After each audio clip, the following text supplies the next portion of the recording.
मैं भी सोच रही थी कि थोड़े साल पहले तक चीफ जस्टिस से लोग डरा करते थे और कि वो सो मोटो ले लेंगे और वो बुला लेते थे, मतलब कहीं अगर नाइंसाफ़ी हो रही हो और कोई उन्होंने अखबार में ख़बर पढ़ते थे तो वो बुला के कहते थे कि इसकी एक्सप्लेनेशन चाहिए। हर एक को हाज़िर कर सकते थे और लोग को पता था कि एक सुप्रीम कोर्ट है और ये आखिरी दरवाज़ा है, इसके आगे हमारे पास कोई दरवाज़ा ही नहीं है कि जहाँ पर इंसाफ के लिए जा सकते हैं। अवाम कहाँ जाएगी इसके अलावा, हम अवाम ही है ना। अब जो केसेस हैं, अब इनको पता है, अब वो हाई कोर्ट जो है यहाँ से मेरे ख्याल में कोई कितना 100 गज़ पे होगा, 100 गज़ पे है, 100 गज़ पे इस्लामाबाद हाई कोर्ट है।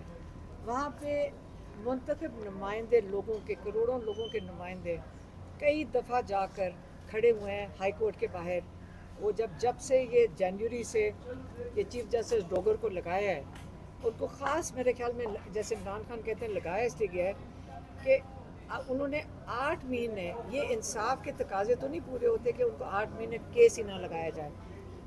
अलकादिर की बेल का केस, दूसरा केस एक और लगा हुआ है कि जो तोशा खाना 2 कोर्ट में केस जेल में चल रहा है, ये तो होना ही नहीं चाहिए था। अब ये तो इंसाफ के तकाजे कहते हैं फ़ौरन सुने। एक अपील डाली गई है कि आप ये केस डबल जेपटी का आप ना सुने, तो ये तो ऐसे केसेस होते हैं जिसमें तो कोर्ट फ़ौरन उसको लाइन के आगे खड़ा करके कहता है कि वो ये हमारी अदालतों से अगर कोई कोताही हो रही है तो सबसे पहले वो केस सुने जाते हैं। ये तो कोई मिल मिलाकर ही नहीं सुन रहे। अब हम आज फिर गए थे, खोसा साहब भी साथ थे और ये वहाँ पे वो चीफ जस्टिस के पास गए, डोगर साहब के पास। उन्होंने कहा कि जी मैं 25 तारीख को 25 सितंबर को अलकादिर केस बेल हियरिंग लगा लूँगा।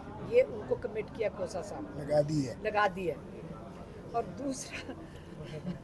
दूसरा तो शाखाना 2 है, वो वाला केस है, कल हम सुबह जाएंगे, सुबह 9 बजे ये अली हेयरिंग के लिए। अब वो अगर ये आपको पता है कि हम उन 2 केसेस के लिए जब ये ऊपर गए खोसा साहब, तो प्रायोरिटी तो chief justice of supreme court की यही है कि इंसाफ के तकाजे कहते हैं कि आप पहले ये इन केसेस को सुने, ये जो नाइंसाफ़ी हो रही है इसको नहीं होना चाहिए। और चीफ जस्टिस को नहीं जाएंगे तो हम कहाँ जाएंगे। चीफ जस्टिस को यही कह सकते हैं, जी चीफ जस्टिस अफरीदी साहब, अवाम इंसाफ की मुंतज़र है। मैडम आपकी मुलाकातों के हवाले से भी कोई बात हुई है? चैम्बर पे चीफ जस्टिस चैम्बर की तरफ जाना चाहती थी, वहाँ पे खत देना चाहती थी, क्या वजह है आपको वहाँ पे रोका गया? थोड़ा सा अंदर का। हालांकि हमें जहाँ तक पता है अदालतों का, दुनिया की अदालतों का, जिनको हम कॉपी कर रहे हैं, हम दुनिया की अदालतों को ही कॉपी कर रहे हैं। ये सिस्टम पाकिस्तान हमारे मुआशरे का तो नहीं था, ये तो बाहर से हमने इम्पोर्ट किया। इंग्लैंड में आप जाएँ, किसी अदालत में किसी वक्त आप जा सकते हैं, टाइम लेकर आप खुद जज को भी मिल सकते हैं अगर आपने जैसे पिटीशन पेश करनी हो। तो ये पाकिस्तान में तो इतना पैरा दिया हुआ है, अदालतों के गिर्द तो इतने बड़ी वो पैरे लगे हुए हैं, अवाम तो यहाँ आ ही नहीं सकती है यहाँ तक। आपकी इमरान खान से मुलाकातों के हवाले से भी कुछ चीफ जस्टिस साहब से बात हुई है? ये सारा कुछ कहा हुआ है, अब ख़त में है इमरान खान का, वो ख़त का वो उसको रिव्यू करेंगे तो कल वो खोसा साहब को जवाब। अच्छा, इसका मतलब है कि अब 24 घंटों के बाद जो है वो मामला आप लोगों के अदालतों में केसेस के हवाले से तमाम तर मामलात में 24 घंटों से टाइम शुरू हो जाएगा आप लोगों का? अभी क्या टाइम है, क्या टाइम है? 3 बजे।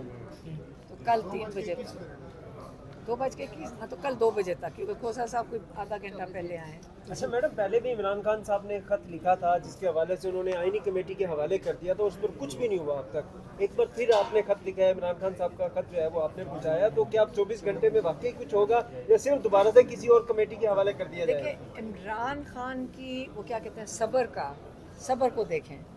3 साल पहले उन्होंने कहा था मैं अपने सारे केसेस का सामना अदालतों में करूँगा, और किया उन्होंने।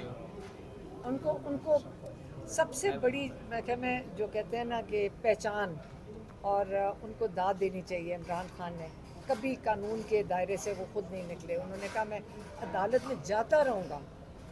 और ये इम्तिहान इमरान खान का तो है नहीं, वो तो अपना जो एक इंसान कानूनी तरीके से वो हर चीज़ का सामना कर रहे हैं, ख़त भी लिख रहे हैं।